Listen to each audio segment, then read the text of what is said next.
मैं वो professional courses नहीं कह रहा जो बीटेक या इस तरीके के जहाँ 4-5 लाख रुपए खर्च होते हैं पूरे कोर्स के दौरान। मैं बात कर रहा हूँ कि 80% जनता जहाँ पढ़ने लग रही है, जब तक वहाँ स्किलफुल एजुकेशन नहीं होगी तब तक गवर्नमेंट जॉब का क्रेज बनता ही रहेगा। अभी बहुत ऐसा बच्चों का भी क्लेम है कि बहुत सारे ऐसे बच्चे थे जब वो एग्जाम दे रहे थे तो उनके अगल बगल में वो बच्चे एब्सेंट थे एग्जाम में, लेकिन जब अभी प्री का रिजल्ट आया तो वो बच्चे एग्जाम में उनका क्लियर हुआ है प्रीलिम्स। आप 500 सवाल ठीक नहीं बना पा रहे हैं और आपका कोई काम सिक्योरिटी देने का नहीं है, कोई एडमिनिस्ट्रेशन करने का नहीं है, आपका सिर्फ एक ही काम है, एक प्रॉपर बोर्ड बनाया गया एग्जाम कंडक्ट कराने के लिए। तो ये तो बड़े शर्म की बात है। और अगर जरूरत पड़े तो सत्ता से टकराना, क्या यह भी एक भूमिका अब शिक्षकों को लेनी चाहिए, लेनी पड़ेगी, या आपको लगता है कि नहीं, हमें अपने आप को क्लासरूम तक, वर्गमूल और स्क्वायर्स तक सीमित रहना है? दूसरा तरीका ये कि आप नॉर्मलाइजेशन के तहत जो पैरामीटर एग्जैक्टली आप लेने जा रहे हैं वो पैरामीटर पब्लिक कर दीजिए। पब्लिक और शायद पहले से पता हो। परीक्षा से पहले अगर पता होंगे तो विद्यार्थियों को पता हो।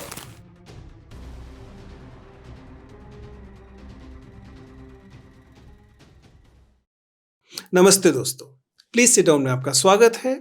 और आज हम हैं कैजुअल टॉक के एक और संस्करण में। पिछले दिनों हम लोगों ने लगातार शिक्षकों से बातचीत की। हम लोगों ने जो विभिन्न परीक्षाओं में जिस किस्म की बातचीत सुनने में आ रही है, एसएससी सीजीएल को लेकर देखा, हाल फिलहाल में यूपीपीसीएस और बीपीएससी को लेकर भी देखा, तो बार बार विद्यार्थियों की ये मांग थी कि इन विषयों को जानने वाले और इस पर मुखर जो शिक्षक हैं उनसे बातचीत होनी चाहिए। और मुझे बहुत बहुत खुशी है कि आज हमारे साथ इस मामले में एक सबसे जानकार शिक्षक, एसएससी सीजीएल को लेकर एक बहुत ही प्रतिष्ठित नाम हमारे बीच हैं।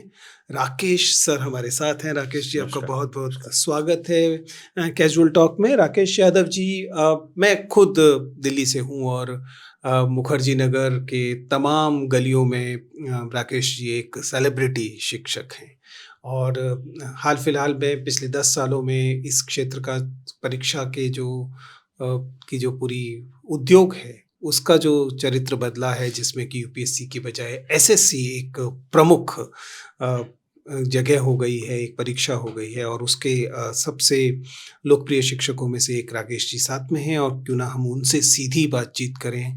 मुख्यतः हम लोग बातचीत करेंगे इस एसएससी वाली चीज़ को लेकर, लेकिन सबसे पहले हम राकेश जी आपका स्वागत करते हैं और बातचीत शुरू करते हैं कि आपकी यात्रा, यह शिक्षक होने की यात्रा और इतना लोकप्रिय शिक्षक होने की यात्रा, इसके विषय में कुछ बताइए हमारे दर्शकों।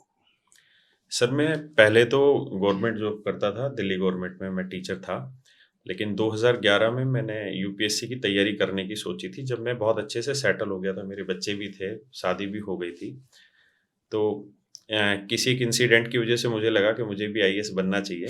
तो 2011 में मैंने आईएएस की कोचिंग ली विकास सर के यहाँ दृष्टि में और मात्र 2 महीने में मैंने उस कोचिंग को छोड़ दिया, क्योंकि मुझे लगा कि मेरे अंदर वो स्टूडेंट नहीं बचा, अब खत्म हो गया। उसके बाद फिर ये सोचा कि वो जमाया सेटअप कैसे छोड़ें, अब वो छोड़ के आए हैं तो उसको वापसी कैसे जाएं। तो फिर ये सोचा कि कंपटीशन को पढ़ाना ही शुरू करते हैं स्कूल के बाद। और उस समय एसएससी में एक एडवांस मैथ का पोर्शन अलग से आया था जो हम पढ़ाते ही थे, स्कूल में वही पढ़ाते थे।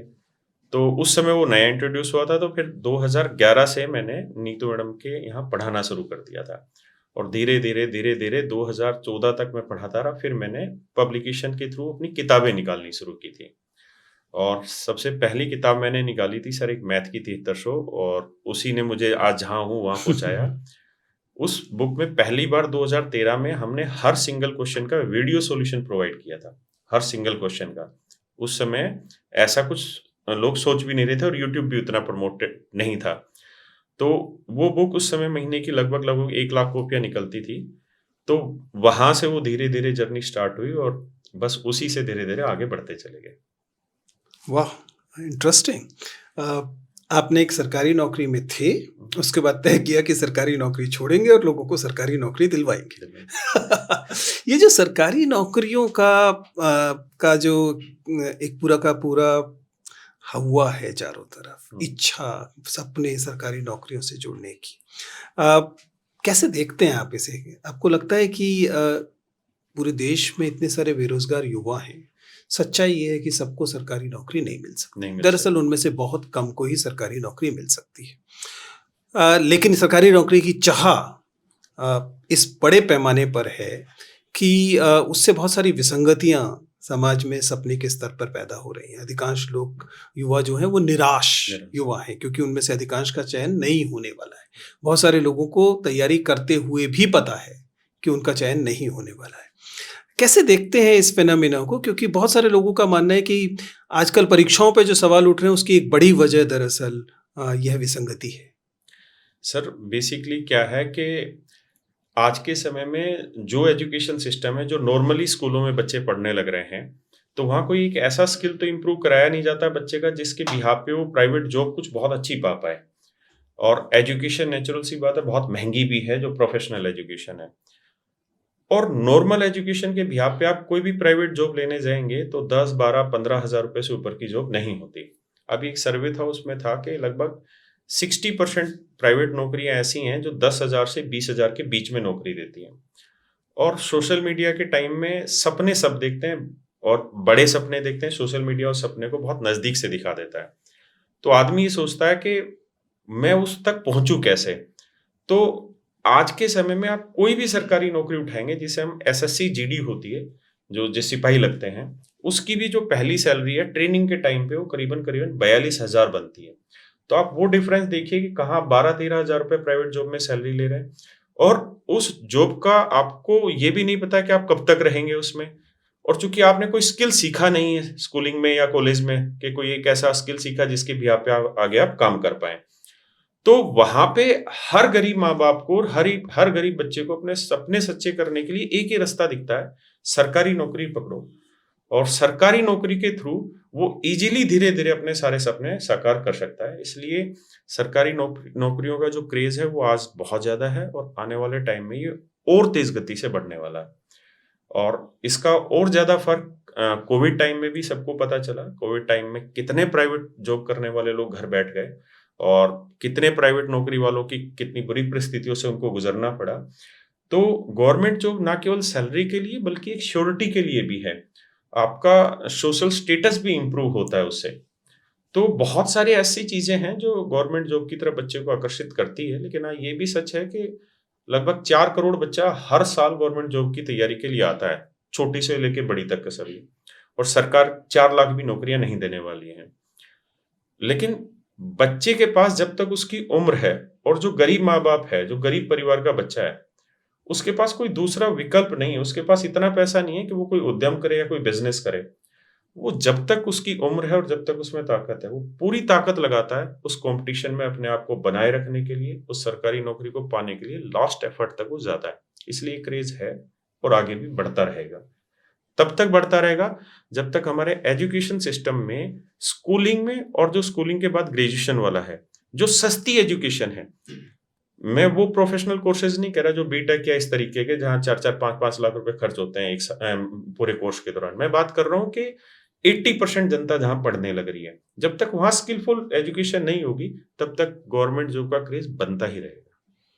लेकिन अब मतलब बहुत वैलिड सवाल उठा रहे हैं और हम लोग इस बात पर बार-बार हम लोग चर्चा करते रहे हैं कि जो हमारे पब्लिक फंडेड एजुकेशन है, जो सार्वजनिक शिक्षा प्रणाली है, उसमें जो शिक्षा मिल रही है, क्या वह शिक्षा एम्प्लॉयबल यूथ को इस मार्केट में भेज पा रही है या नहीं? या फिर सभी लोग केवल जैसे-तैसे एक डिग्री हासिल करना और उसके बाद इन परीक्षाओं की तैयारी के युद्ध में कूद पड़ना।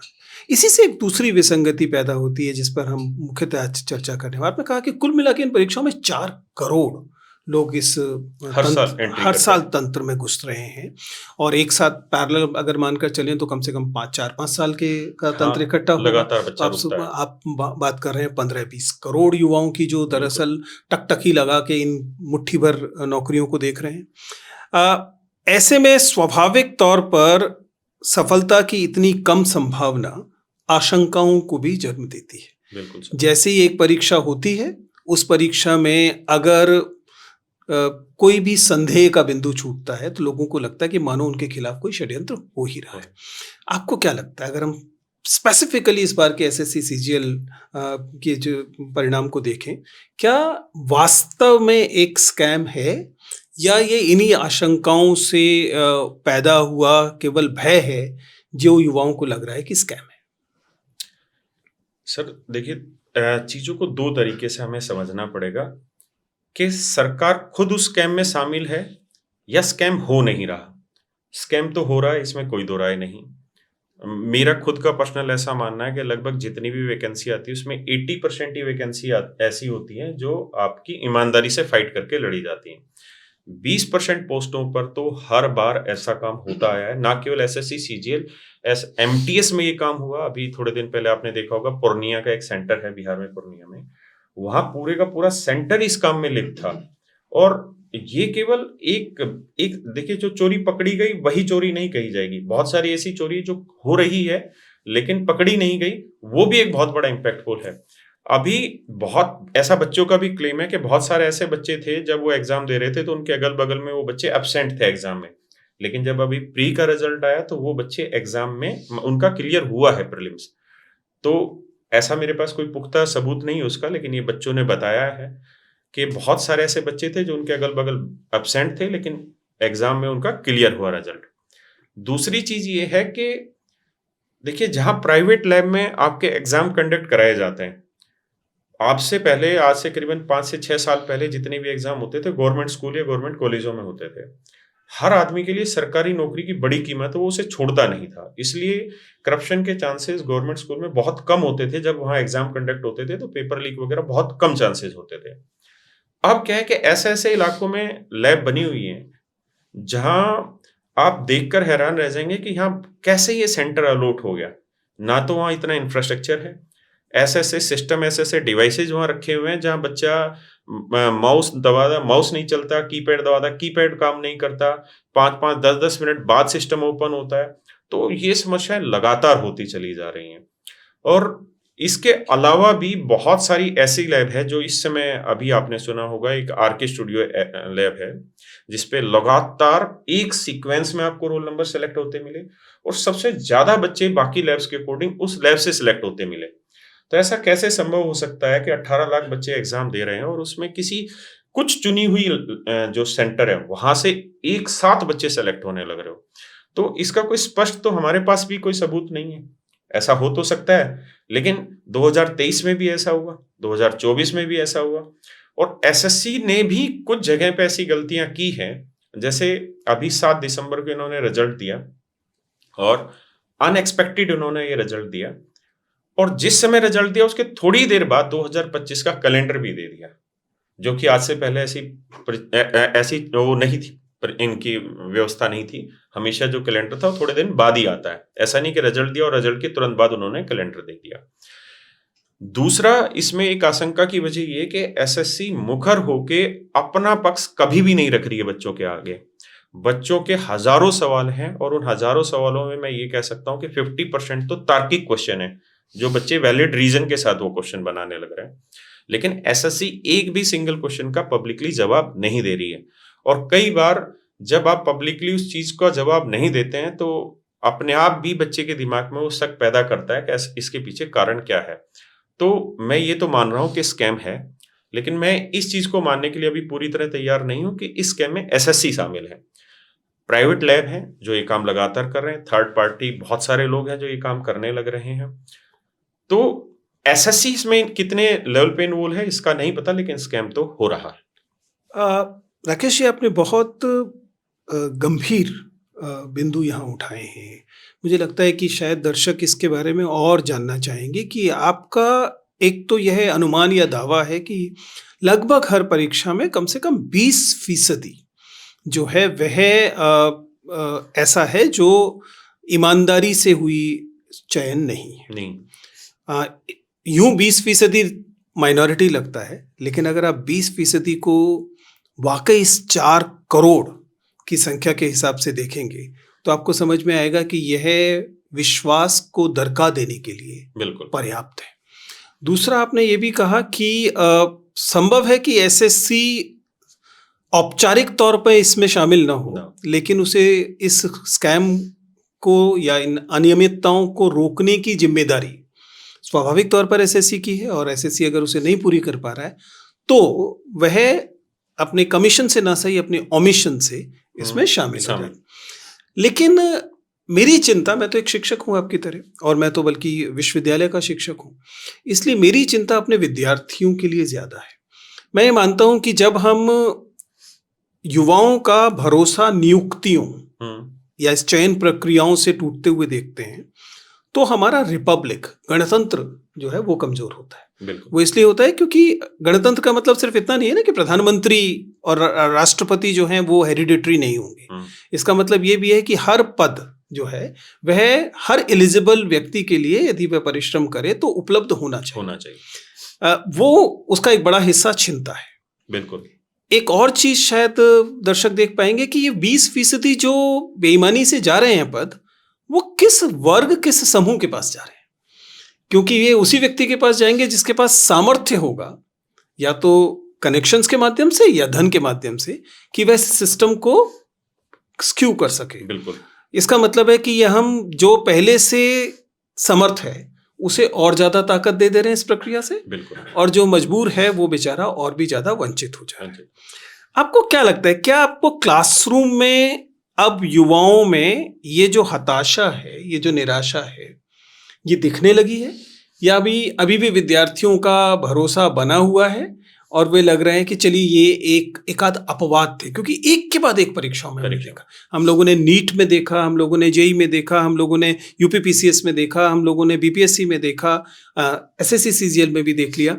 जिसका मतलब है कि एक के बाद एक हमारा पब्लिक एग्जामिनेशन सिस्टम जो है उसका भरोसा, वह अपना भरोसा जो है युवाओं में खो रहा है। क्या आपको क्लासरूम में ये दिखाई दे रहा है, और क्या एक शिक्षक होने के नाते आप मेरी तरह चिंतित होते हैं इस बात से? देखिए सर, दो चीज़ें इसमें। पहली चीज़ तो ये है कि जो बच्चा तैयारी कर रहा है, खासकर मैं यूपीएससी को छोड़ दूँ, उससे नीचे के जितने भी बच्चे लोग, तो ये सारे गरीब तबके के बच्चे हैं। इनके पास कोई दूसरा विकल्प भी नहीं है मेहनत के अलावा। तो इनको तो हर विषम परिस्थिति में एक ही रास्ता दिखता है कि इस बार और मेहनत करनी होगी, और मेहनत करनी होगी, तो आगे बढ़ना है। तो हमारा बच्चा हताश ज़रूर होता है, निराश ज़रूर होता है, लेकिन उसको अपनी गरीब परिस्थितियों का भी बहुत अच्छे से ज्ञान है कि उसको सुधारना है तो मेहनत तो करनी पड़ेगी। दूसरा प्रश्न, देखिए बच्चा ये तो स्पष्ट रूप से मान रहा है कि ये करप्शन लगातार हो रहा है, इसमें कहीं दूर दूर तक दो राय नहीं है। लेकिन इस करप्शन की वजह से वो अपने आप को थोड़े दिन तो विचलित रहता है, थोड़े दिन तो परेशान रहता है, क्योंकि ये एक एग्जाम में नहीं हो रहा और ये पहली बार नहीं हो रहा। और ये तो अभी बहुत अच्छा हो रहा है कि कम से कम एसएससी एग्जाम टाइमली कंडक्ट करा ले रहा है और 8 से 9 महीने में आपको फाइनली सिलेक्शन की तरफ लेकर जा रहा है। वरना एक दो बच्चों ने वो भी देखा कि 3-3 साल तक एग्जाम लटके रहे थे और 3-3 साल तक बच्चों की ज्वाइनिंग नहीं आई, वो दौर भी देखा है। लेकिन बच्चे के मन में एक ही चीज रहती है हमेशा कि किसी भी तरीके से हम जिस सरकार को चुन रहे हैं, वो सरकार जो एग्जाम कंडक्ट कराने के लिए बोर्ड बना रही है, कम से कम वो उस बोर्ड को इतनी शर्म तो आनी चाहिए कि वो जवाब देखो। पूरे साल में जितने वो एग्जाम कंडक्ट कराते हैं, अगर उस पूरे साल में जितने एग्जाम हो रहे हैं उनमें अगर 500 सवाल वो लोग गलत बना दे रहे हैं। अभी अगर मैं 2023 की आपको बात बताऊं तो 2023 का जब प्रीलिम्स का रिजल्ट आया तो उसमें 6 सवाल गलत थे। अभी भी 2024 में भी जब प्रीलिम्स था, इसमें भी सवाल गलत थे। और एसएससी ने रिजल्ट रिवाइज किया और जिन 23 बच्चों का सिलेक्शन हुआ था उनको फेल किया और नए 23 बच्चे एंट्री कर लिया। आप 500 सवाल ठीक नहीं बना पा रहे हैं और आपका कोई काम सिक्योरिटी देने का नहीं है, कोई एडमिनिस्ट्रेशन करने का नहीं है, आपका सिर्फ एक ही काम है, एक प्रॉपर बोर्ड बनाया गया एग्जाम कंडक्ट कराने के लिए। तो ये तो बड़े शर्म की बात है। अगर आप अपने सिस्टम को ट्रांसपेरेंट नहीं रख पा रहे हैं, आप नॉर्मलाइजेशन के नाम पे क्या करने लग रहे हैं, उस चीज को आज तक आप ओपन नहीं कर पा रहे हैं, तो ये सच में बड़ी शर्म की बात है। जो बच्चा 1000 रुपए किसी एग्जाम की फीस पे कर रहा है और उसके ऊपर 18% जीएसटी भी देने लग रहा है, तो इस सरकार के लिए भी बड़ी शर्म की बात है और उस बोर्ड के लिए भी बड़ी शर्म की बात है। और सबसे बड़ी चीज ये है कि क्या जो आईएएस अधिकारी उस पदों पर बैठे हैं उनको ये महसूस नहीं होता कि इसी दौर से वो भी निकले हैं? क्या उनकी जिम्मेदारी नहीं है कि बच्चों को जवाब दिया जाए उनकी समस्याओं का? बच्चे, देखिए बच्चे कोई चीज सवाल पूछ रहे हैं, हो सकता है उसमें कुछ सवाल गलत भी होंगे, कुछ ठीक भी होंगे, कुछ बच्चों का अनुमान होगा, कुछ फैक्ट भी होंगे। लेकिन अगर आप उन जवाबों को क्लियर ही नहीं करके देंगे, तो आप अपने आप में उसको ये समझा रहे हैं कि आप जो कह रहे हैं वो ठीक कह रहे हैं। तो निराशा के बादल बच्चों पर है, इसमें कोई दो राय नहीं है। लेकिन बच्चों के पास कोई ऑप्शन भी नहीं है दूसरा। और हर बच्चे को पता है कि मेहनत करनी पड़ेगी, दोबारा करनी पड़ेगी, जो तंत्र है उसी से बेहतरीन निकालना पड़ेगा। और हम भी एज़ ए शिक्षक बच्चों को मोटिवेट करते वक़्त यही कहते हैं कि कोई दिक्कत नहीं, आपको एक सीट चाहिए, आप लगातार मेहनत करते रहिए। और मेरे पापा एक बात हमेशा कहते थे, वो दिल्ली पुलिस में सिपाही थे सर, कहते थे कि इस धरती में कोई बीज डाला जाता है ना, तो कभी ना कभी ज़रूर अंकुरित होता है। आप जो मेहनत कर रहे हो उसका फल एक ना एक दिन आपको मिलेगा।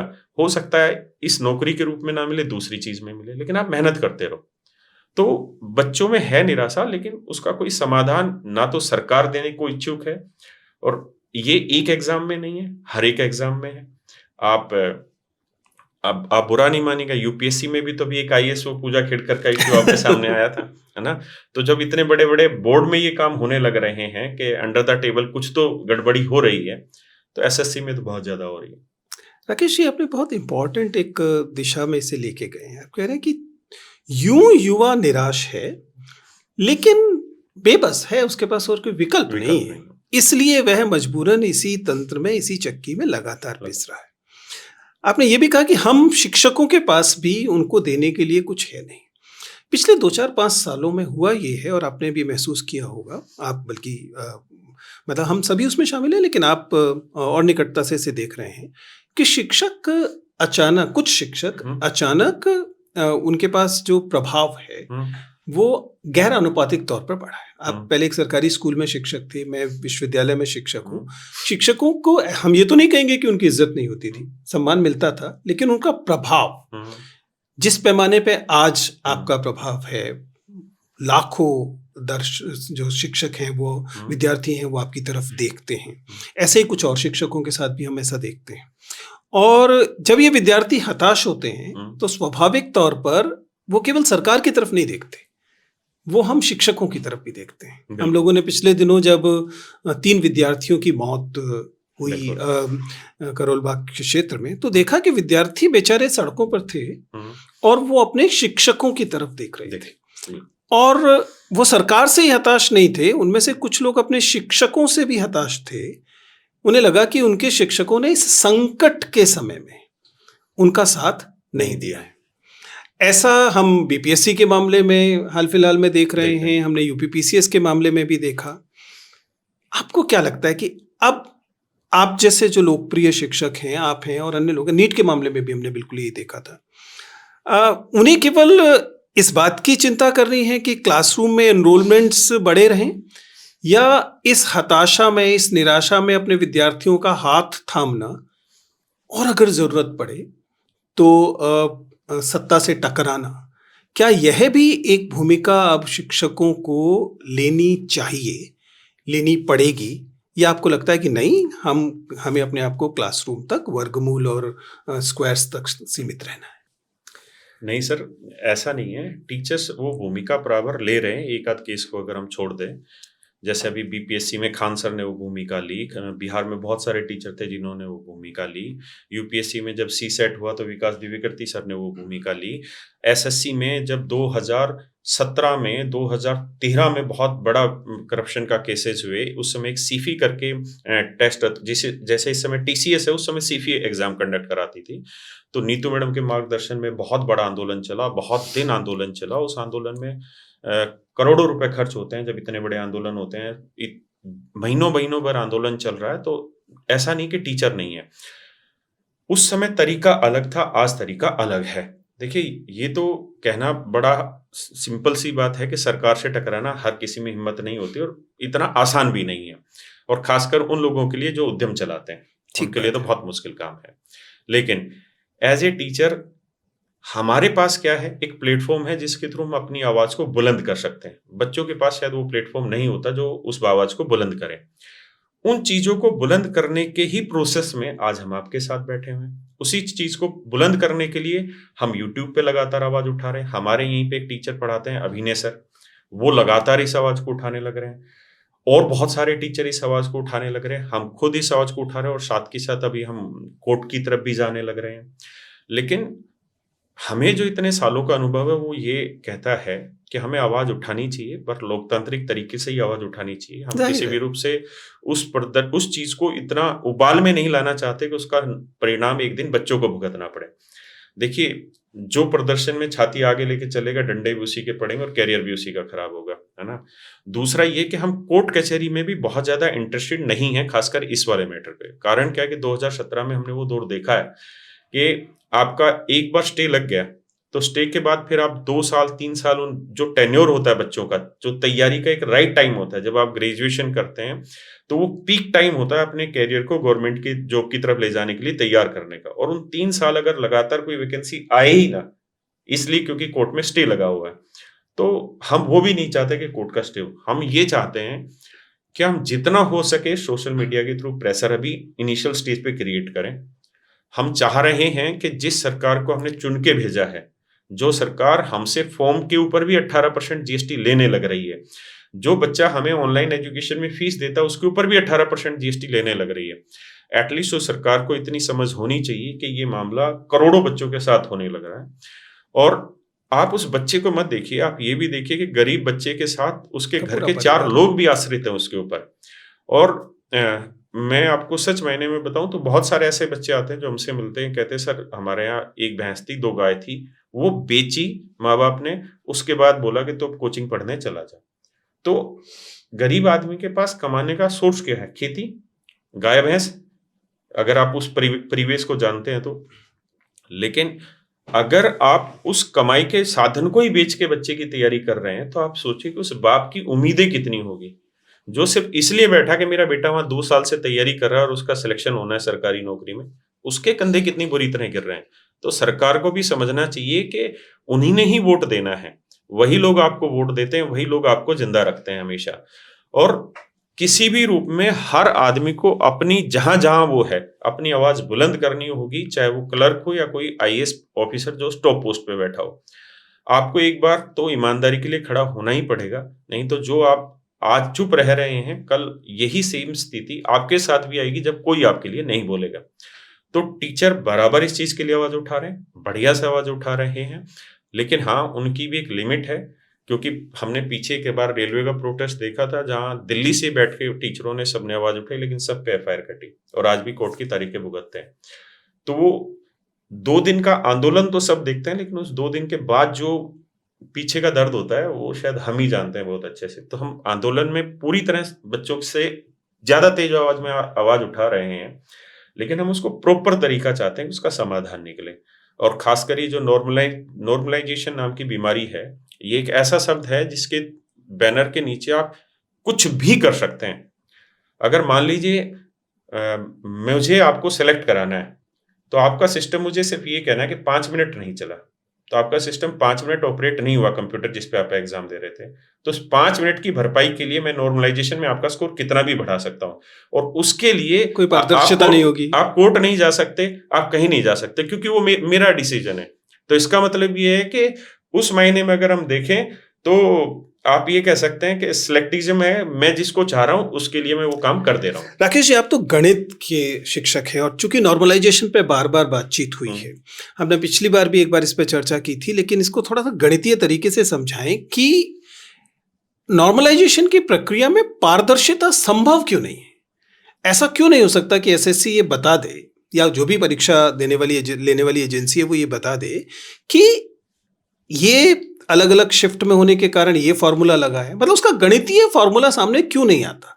हमें ये ईवीएम जैसा क्यों दिखाई देता है कि पता नहीं हमारा वोट हमारे पास ही गया, जिसको दिया था उसी के पास गया है या नहीं गया?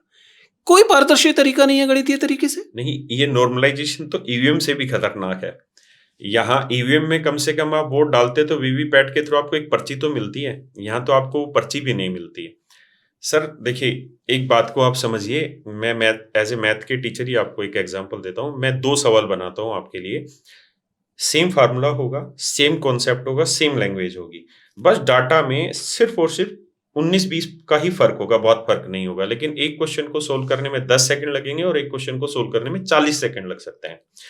तो यानी ये तो है कि सिर्फ थोड़ा सा डाटा बदलने से भी कैलकुलेशन का लेवल बढ़ता घटता है क्वेश्चन यानी का। डिफिकल्टी लेवल अब बदल जाएगा। अप डाउन दोनों चीजें होंगी।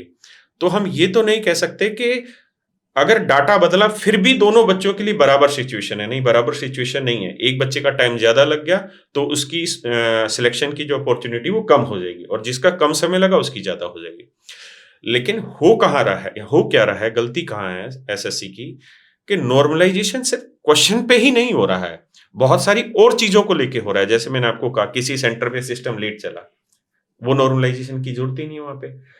दूसरा तरीका ये कि आप नॉर्मलाइजेशन के तहत जो पैरामीटर एग्जैक्टली आप लेने जा रहे हैं वो पैरामीटर पब्लिक कर दीजिए। पब्लिक और शायद पहले से पता हो, परीक्षा से पहले अगर पता होंगे तो विद्यार्थियों को पता हो। और दूसरा क्या है कि आप सब बच्चों के जो स्कोर है ना वो पब्लिक करिए, उसके बाद जो जांच है वो सीबीआई भी वो जांच नहीं करेगी, जो बच्चे अपने आप कर देंगे जांच। तो वहां से बहुत कुछ पता चलता चला जाएगा। अगर ये लोग स्कोर भी पब्लिक कर दे तो एटलीस्ट हम एक मोटा मोटा अंदाजा लगा सकते हैं कि कितने, देखिए सर, हम अगर एग्जाम की तैयारी करने की बात कहें तो बहुत ज्यादा प्लेटफॉर्म नहीं है जहां बच्चे पढ़ते हैं। 8 से 10 प्लेटफॉर्म है जहां पे टेस्ट सीरीज वगैरह देते हैं, और जो बच्चा तैयारी कर रहा है, देखिए 200 में से अगर आप 153 नंबर ला रहे हैं तो ये आसान काम नहीं है, बिल्कुल नहीं। इसके लिए रोज आपको काम करना पड़ता है। और सिलेक्शन लेने वाले बच्चे तो वो हैं जिनके 200 में 170 180 नंबर ला रहे हैं। आप 180 नंबर लाने के लिए इसका मतलब ये है कि आपकी चारों सब्जेक्ट में बहुत अच्छी पकड़ होनी चाहिए, और वो पकड़ सिर्फ पढ़ने से नहीं आएगी, वो आपको चेक करनी पड़ेगी, मॉक टेस्ट देने पड़ेंगे। और कुछ ही प्लेटफॉर्म है जो मॉक टेस्ट ऑनलाइन प्रोवाइड कराते हैं, और जब वो प्रोवाइड करते हैं तो वहां हर एक बच्चे का नाम रहता है, सब बच्चे मोस्टली जानते हैं, टॉप 1000 बच्चों के बारे में सबको पता होता है कि यार ये ग्रुप है, इतने इतने बच्चे ये हैं। तो अब मान लीजिए अगर ये मार्क्स ओपन कर दें तो हमें पता तो चले एक बच्चे के 199 नंबर आए और वो कहां से पैदा हो गया, वो इस मार्केट में था ही नहीं, उसने कौन सी आईआईटी की पढ़ाई की कि जहां से वो एकदम से आया। तो वो ट्रांसपेरेंसी लाके ही नहीं दे रही एसएससी। पारदर्शिता निश्चित तौर पे जरूरी है, लेकिन यहाँ पर आपने एक और डरावना दृश्य सबके सामने रख दिया। आपने ये बताया कि ये जो हम लोगों ने बात की कि लगभग 20 करोड़ लोग, विद्यार्थी उम्मीदें बांधते हैं। सच्चाई ये है कि कोचिंग्स और इस तरह की जो व्यवस्थाएं हैं, उन्होंने इनमें से अधिकांश लोगों को बेगानी शादी का बाराती बना दिया है। आप ये कह रहे हैं कि दरअसल वास्तविक चयन तो इन प्लेटफॉर्म्स की क्रीम जो है, जो इस प्लेटफॉर्म तक पहुंची, जिसके पास ये संसाधन थे, जिसके पास ये अवसर थे, उन लोगों ने लगभग उसका अधिकांश 20% तो बेईमानी वालों ने रख लिया और 80% का अधिकांश इन प्लेटफॉर्म की क्रीम ने रख लिया। बाकी सारे युवा, गांवों में रह बैठी हुई स्त्रियां, दलित, अल्पसंख्यक, गरीब, जो लोग आदिवासी, जिन लोगों पर यह अवसर नहीं है कि वो इन जगहों पर पहुंच सकें और इस क्रीम में शामिल हो सकें, वो तो केवल बारात में नाचने के लिए परीक्षा में शामिल हो रहे हैं और जीएसटी देने के लिए। नहीं, ऐसा नहीं है सर। देखो सर, दो चीजें आप समझना। पहली चीज ये कि भारत में गिने चुने ही लोग हैं। जो समझ आप में है, आपके इतने फॉलोवर हैं, डीयू में बहुत सारे प्रोफेसर हैं जिनको लोग जानते भी नहीं, नाम भी नहीं है, क्योंकि वो हर एक आदमी की पढ़ाने की कला है। पूरे भारत में अगर देखें तो अच्छे टीचरों की अगर गिनती करें तो हद से हद 1000 टीचर होंगे जिनको दुनिया जानती होगी, लेकिन उन 1000 में कुछ खास है। सिर्फ ये कह देना कि कोचिंग माफिया है या ये, वो गलत है सर। इन 1000 में वो बारीकी से चीजों को तोड़ने की हिम्मत है। आज हम ऑनलाइन पढ़ाते हैं सर, 1-1 लाख बच्चा एक बैच में पढ़ता है, तो कैसे संभव है कि वो 1 लाख बच्चा हमसे सेटिस्फाई हो रहा है? इसलिए क्योंकि हमने चीजों को आखिरी लेवल तक ब्रेक किया हुआ है। हमें ये पता है कि बच्चे को यहां दिक्कत होगी तो हम पहले से उसको रेमेडियल करके देते हैं।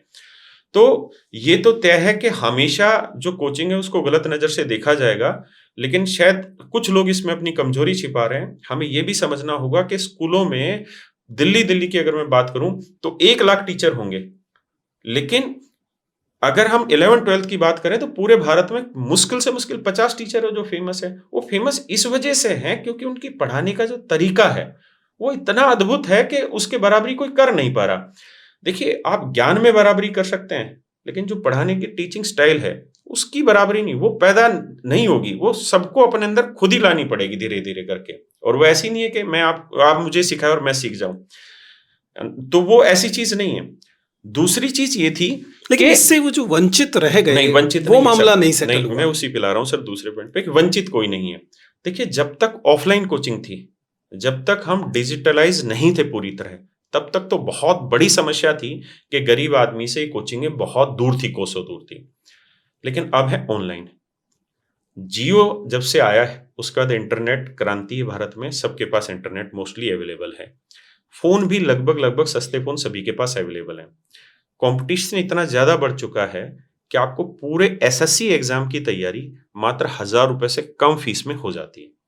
और मैंने ऐसे ऐसे बच्चे देखे हैं सर, और ये मैं आपको ऑफलाइन की बता रहा हूँ चीजें। आज से 6-7 साल पहले एक बच्चा था सर जो सफेदी करता था, और जब मैं ऑफलाइन पढ़ाता था तो सुबह सुबह देखता था वो साइकिल खड़ी रहती थी मेरी गाड़ी के बराबर में, और मैं देखता था यार इतनी बेकार सी साइकिल, इसलिए सफेदी के दाग लगे, कौन बच्चा आ रहा है पढ़ने यहाँ। मैंने उससे पूछा कौन है, तो फिर वो पता चला एक बच्चे का। फिर उससे पूछा ये क्या कर रहा है, तो उसने कहा कि सर मुस्लिम बच्चा था कि मेरे फादर एक्सपायर हो गए, उसके बाद मेरे जो बुआ जी वगैरह जो उनके परिवार थे उन्होंने आगे बढ़ाया नहीं, तो मैं अपने भाई को और मैं खुद दोनों हम आ गए दिल्ली में। मैं शाम को जाता हूँ सफेदी करने, 7-8 घंटे सफेदी करता हूँ, और फिर रात को अपनी पढ़ाई करता हूँ, सुबह आपके यहाँ बैच लेता हूँ, और अपने भाई को यहीं मुखर्जी नगर के सरकारी स्कूल में एडमिशन करा रखा है। तो एजुकेशन उतनी महंगी नहीं है जितने बाहर के चश्मे से हम देख रहे हैं। एजुकेशन ऑनलाइन में अब इतनी सस्ती है कि आप अगर सिर्फ मोबाइल और इंटरनेट आपके पास है तो यूट्यूब पर भी आप अपनी पूरी तैयारी फ्री ऑफ कॉस्ट कर सकते हैं। जब आप जैसे बुद्धिजीवी लोग जो सुबह से शाम तक एक एक चीज बताने के लिए यूट्यूब पे अवेलेबल हैं, तो सच तो ये है कि पैसा देने की इस समय ऑनलाइन में जरूरत बहुत ज्यादा नहीं है। तो कोई वंचित नहीं है, सबके पास सारे रिसोर्सेज पहुंच रहे हैं, क्योंकि रिसोर्सेज इतने सस्ते हैं जो सब तक पहुंच रहे हैं। असली लड़ाई क्या है कि कौन कितना डेडिकेटेडली उस चीज की तैयारी कर रहा है। अगर मैं इस 4 करोड़ में ही बात करूं तो मुझे लगता है कि सिर्फ 10 लाख बच्चा ऐसा है जो सच मायने में कंपटीशन के लिए फाइट करता है। बाकी बच्चा तो शायद अपने आप को उतना कंसंट्रेटेड रख ही नहीं पाता, उतना फोकस रख ही नहीं पाता कि वो उस लेवल तक पहुंचे। तो हम ये नहीं कह सकते कि वंचित है कोई।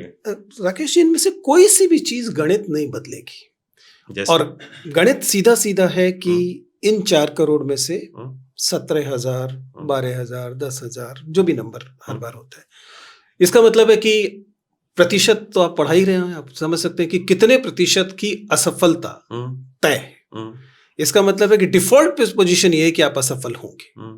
आप गणित को तो बदल नहीं सकते, तो डिफॉल्ट पोजीशन लगभग हर विद्यार्थी के वो असफल होगा। अगर कुछ मतलब कृपा हो जाएगी, एसएससी की बेईमानी ना हो, सेंटर्स की बेईमानी ना हो, और उसका परिश्रम और डेडिकेशन और उसके प्रिविलेजेस जिन पे जो वो सफेदी वाला ना हो, उसके पास तैयारी करने के अवसर हो, घर में एक भैंस हो कम से कम बेचने के लिए, उन सारी चीजें अगर होंगी तब संभव है कि वह सफल हो जाए। लेकिन डिफॉल्ट पोजीशन है कि वह असफल होगा। ये हताश, ये टिकिंग टाइम बम है। नहीं, देखिए इसमें एक छोटी सी समस्या सर, वो समझना, आप उस दर्द को तब बहुत अच्छे से समझ पाएंगे जब आप बहुत जल्दी वहां से निकले हों। मैं बहुत जल्दी वहां से निकला हूं। जो गरीब आदमी है ना, वो अपने बच्चे को कभी नहीं कहता तो उद्यम कर ले। उसके लिए एक ये कि किसी तरीके से सरकारी नौकरी कर ले। जब सर मैंने यूपीएससी की कोचिंग करने यहाँ में आया तो उस समय में लगभग 1-1.5 लाख रुपए ट्यूशन पढ़ा के भी कमाता था, और सरकारी तनख्वाह मेरे को अलग आती थी। जब मैं यूपीएससी की कोचिंग करने के बाद मैंने वो सब कुछ छोड़ा, सिर्फ स्कूल रहा, और उसके बाद मैं मुखर्जी नगर में पढ़ाने लगा, तो मेरे फादर साहब के एक ही शब्द था कि हमें फालतू पैसा नहीं चाहिए, नौकरी नहीं छोड़नी, कुछ भी हो जाए, मरने को मर जाएगा, नौकरी नहीं छोड़ेगा। 2014 में मैंने एक्साइज इंस्पेक्टर का टेस्ट दिया और मैं जीएसटी इंस्पेक्टर सेलेक्ट हुआ। तब भी मेरे परिवार का एक ही रुझान था, नौकरी नहीं छोड़नी, चाहे कुछ हो जाए, चाहे बाहर तो 1 करोड़ कमा ला, वो भी नहीं चाहिए। हमारे हरियाणा में कहावत है कि भाई किला बोलते हैं हमारे यहाँ, जो खेत होता है उसको, किला ले ले पर छोरे को नौकरी दिवा दे। मतलब वो 50 लाख का किला देने को तैयार है सिर्फ इसलिए कि मेरे छोरे को हरियाणा पुलिस में नौकरी लगवा दे। यानी उसकी 50,000 रुपए तनख्वाह के लिए 50 लाख की जमीन देने को तैयार है। तो वो मानसिकता जो है वो धीरे धीरे बदलेगी, अभी नहीं बदलेगी। वो जो पीढ़ी अभी आगे आने वाली है ना, वो शायद उद्यम के लिए अपने बच्चों को कर पाए। सर मैं अपने बच्चे को उद्यम के लिए नहीं कर पा रहा हूं, तो सोचो कि मेरे माँ बाप कैसे करेंगे। मेरा बच्चा भी आज पढ़ाई कर रहा है और वो एनडी की तैयारी करने लग रहा है। जब मेरी सोच नहीं बदली है तो मेरे से पहले वालों की कैसे बदलेगी। और जो गरीब आदमी है वो उद्यम के लिए कभी नहीं बोलेगा, वो तो हमेशा ये करेगा भाई सरकारी नौकरी ले ले और फिर तेरा ब्याह करवा ले, नहीं तो ब्याह नहीं होगा, शादी नहीं होगी, फिर जिंदगी भर बेकार फिरता फिरेगा। तो प्रैक्टिकल ग्राउंड वो है कि उद्यम नहीं होगा भारत में अभी तो बहुत मुश्किल है। उस लेवल पे अभी एजुकेट आपको करना पड़ेगा, रिसोर्सेज आपको प्रोवाइड करने पड़ेंगे। यहाँ अगर गलत टाइम पे बारिश आ जाती है तो किसान को छोरी ब्यानी मुश्किल होती है, मतलब लड़की की शादी करनी मुश्किल होती है, और आप उद्यम करने की कह रहे हैं। मेरी माताजी यार 6 बहनें थी और एक भाई था। मेरी माताजी पढ़ाई में बहुत होशियार थी, मुझे भी उन्होंने ही पढ़ाया 12वीं क्लास तक, लेकिन उनको 10वीं के बाद आगे नहीं पढ़ाया। क्यों? क्योंकि 6 लड़कियां हैं और एक लड़का है, तो उन्होंने लड़के को पढ़ाया मेरी नानी ने, लेकिन अपनी लड़कियों को नहीं पढ़ाया। तो सर वो परिवेश एकदम से नहीं बदलेगा। अभी आप ये परिकल्पना कभी भी मत करिए कि सरकारी नौकरी के लिए भीड़ कम होगी ना, अभी तो कम नहीं होगी, बहुत टाइम लगेगा उस स्टेज तक आने में और उन चीजों को तैयार करने में। अभी तो सबसे नजदीकी विकल्प यही मिलता है, और जब आप किसी चीज को पाना चाहते हो ना, तो आप कभी भी ये नहीं देखते कि उसमें फेल कितने हो रहे हैं। अगर जिस दिन आप ये देखेंगे ना फेल कितने हो रहे हैं, उस दिन तो आप उसकी तैयारी नहीं करेंगे। आप सच बात तो ये कि आप मोटिवेट इसलिए हो रहे हैं क्योंकि आपके नजदीकी कोई सेलेक्ट हुआ है, आपके इलाके में 10, 20, 30 किलोमीटर में कोई बच्चा सेलेक्ट हुआ है, इसलिए आप मोटिवेट हुए हैं। इसलिए तो आप मोटिवेट ही नहीं हुए कि कितने बच्चे सेलेक्ट नहीं हुए, वो संख्या तो हम भी नहीं दिखाते, हम भी तो जो सेलेक्ट होते हैं उसी का इंटरव्यू करते हैं। तो वो परिकल्पना कभी नहीं बदलेगी भारत में आने वाले 10-12 साल तो बिल्कुल भी नहीं। ये जो जिन्हें हम अपनी कहानियों से बाहर रख रहे हैं, हम जानते हैं कि हमारे आसपास बहुत लोग असफल हो रहे हैं, वो एकदम अज्ञात, कहीं कहीं दर्ज नहीं हो रहे। इन लोगों की हताशा जब इकट्ठी होती है, जाहिर है कि बहुत सारे लोग हैं, निराश लोग हैं, इनमें से कई 10,000 12,000 की नौकरी में जाएंगे, कई को शायद वो भी नहीं मिलेगी। नहीं मिलेगी। ये जो हताश निराश लोगों का एक बहुत बड़ा समूह है, इसका आक्रोश, इसका क्रोध, इसकी निराशा, उसकी परिणति क्या है? वो कहाँ जाकर पहुंचेगी? सर अभी तो उसकी कोई परिणति नहीं है, क्योंकि उसके साधन इतने अच्छे हैं, जैसे सोशल मीडिया टाइप का एक साधन है जो उस बहुत सारी भीड़ के क्रोध को समेट ले रहा है। लोगों वो को एक तरह का सेफ्टी वॉल्व हो गया, बच्चा वहां हो गया तो रील देख रहा है। सरकार ने वो बहुत अच्छा साधन कर रखा है। और अगर ऐसा होता तो सर भारत में इतने बाबा थोड़ी बनते और अनपढ़ बाबा तो कभी भी नहीं पैदा होते। तो उस जनसंख्या को कंट्रोल करने के लिए सरकार ने कुछ ना कुछ तो कर ही रखा है, और वो तो राजनीति, वो तो सरकार उसको तो मैनेज कर ही लेगी। एसएससी मैनेज हो या ना हो, वो तो अच्छे से मैनेज कर लेगी। राकेश जी, आपसे बात करके बहुत आनंद आया। आपके साथ बातचीत की मजेदार बात ये थी कि आप खुलकर बात करते हैं, अपने आप को रोकने की कोशिश नहीं करते। मैं तो कम्युनिकेशन का टीचर हूँ, तो कम्युनिकेशन को देखने की कोशिश कर रहा था कि गणित का एक शिक्षक खुलकर बोल रहा है, बातचीत कर रहा है, और वो केवल नंबर लाइंस और प्राइम नंबर्स में नहीं है, उसको राजनीति और परिवेश की इतनी बेहतर समझ है। मेरी ओर से आपको बहुत बहुत शुभकामनाएं, और आपका बहुत बहुत आभार कि आप यहाँ आए और इस मुद्दे पर बातचीत आपने की। शुक्रिया।